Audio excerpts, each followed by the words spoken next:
Assalamu alaikum my lovely family. Welcome to RD Enjoy Life my YouTube channel. I am Rai Salim, motivational speaker. And आज का जो हमारा topic है the value and importance of the present moment. So आज का topic शुरू करते हैं.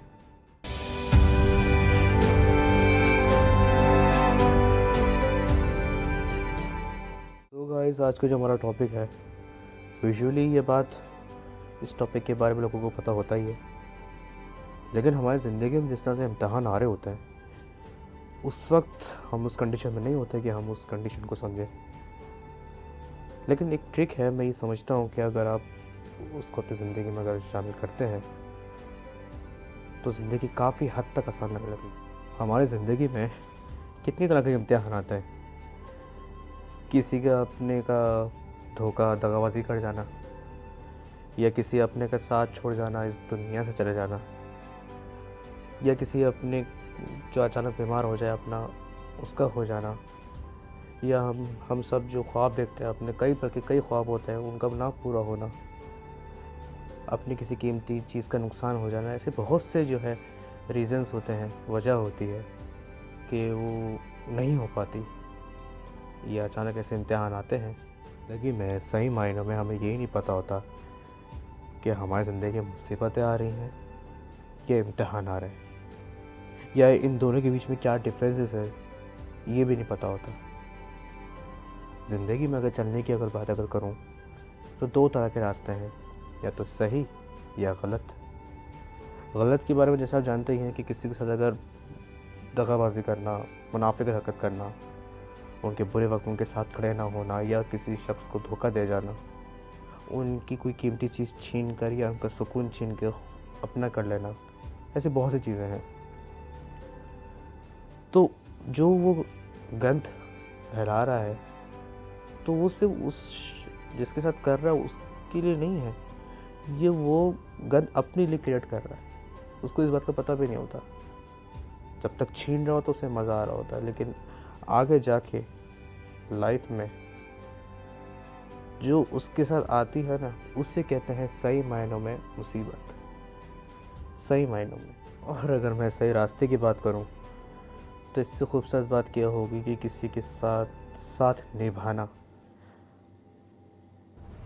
इससे अच्छा सही रास्ता कौन सा होगा कि उसके साथ खड़े रहना बुरे वक्त में, उसकी परेशानी को अपनी परेशानी समझना, किसी के चेहरे पे मुस्कुराहट लाना, किसी की मदद करना है. इससे सही रास्ता क्या होगा. तो उस रास्ते में जो भी कुछ होता है उसे कहते हैं इम्तिहान, सही मायनों में. हमारी ज़िंदगी में एक ही तरह के इम्तिहान नहीं आते, दो तरीके से आते हैं. एक तो हम अपनी ज़िंदगी में खुद इम्तिहान लेकर आ जाते हैं, दूसरा अल्लाह अपने बंदे का इम्तिहान ले रहा होता है.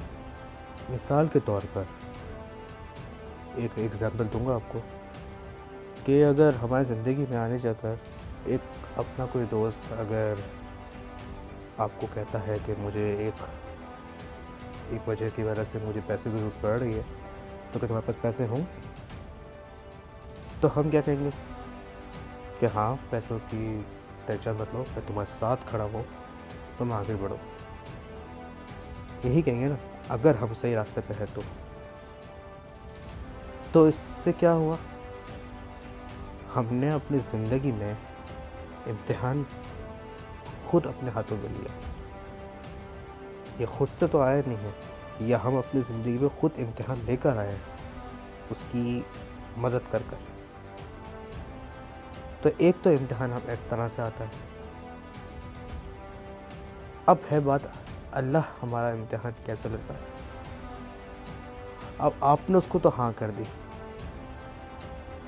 जो आपका दोस्त है, लेकिन अब आप पैसों का अरेंजमेंट करेंगे. पहले देखेंगे कि आपके पास कितनी सेविंग्स है, कितनी आपके पास जमा है, और अगर उसमें से आपने देखा कि मेरे पास इतने तो नहीं है कि उसको मैं दे सकूं, तो आप क्या करेंगे, या तो आप जाएंगे लोन लेने यानी उधार लेने, या पैसे अर्न करने यानी जॉब करने. अब जब हम घर से बाहर निकलेंगे कमाने के लिए या लोन उधार लेने के लिए किसी से, अगर आप किसी अपने के पास जाते हैं और कहते हैं कि मुझे लोन चाहिए, कुछ कुछ दिन के लिए वापस दे दूँगा, तो आगे से एक ही जवाब आएगा, ये मसला है, फलाँ मसला है, मैं आपको दे नहीं सकता। हो सकता है कि वो सच भी बोल रहे हो, ऐसी बात भी नहीं है। लेकिन यहाँ से जब रिजेक्शन आएगा तो क्या होगा? आप आगे जाओगे, आगे कोशिश करोगे, काम ढूँढोगे, काम आपको अपने समय से मिलेगा नहीं।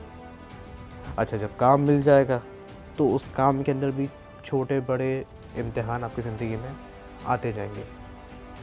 लेकिन घर से बाहर निकलने तक और काम मिलने तक की जो जर्नी मैंने बताई, उसमें आपने नोटिस करा, ये सब कुछ अल्लाह आपका इम्तिहान ले रहा था कि मेरा बंदा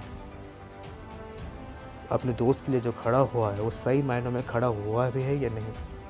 क्या ऐसा तो नहीं कि मैंने जो उसके रास्ते में मुश्किलात डाली, तो वो पीछे हट जाए कि मैं इतनी मेहनत नहीं कर रहा, बस होगी जितनी मेहनत होनी थी। तो ये अल्लाह इम्तिहान ले रहा होता है,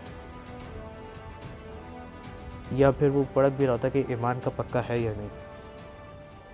तो ये पूरी जर्नी जो गई है, वो पूरी अल्लाह ने आपकी देखें इम्तिहान ली। तो 2 तरीके से हमें ज़िंदगी में इम्तिहान आते हैं। एक तो हम खुद अपनी ज़िंदगी में इम्तिहान लेकर आते हैं, एक अल्लाह इम्तिहान लेता है।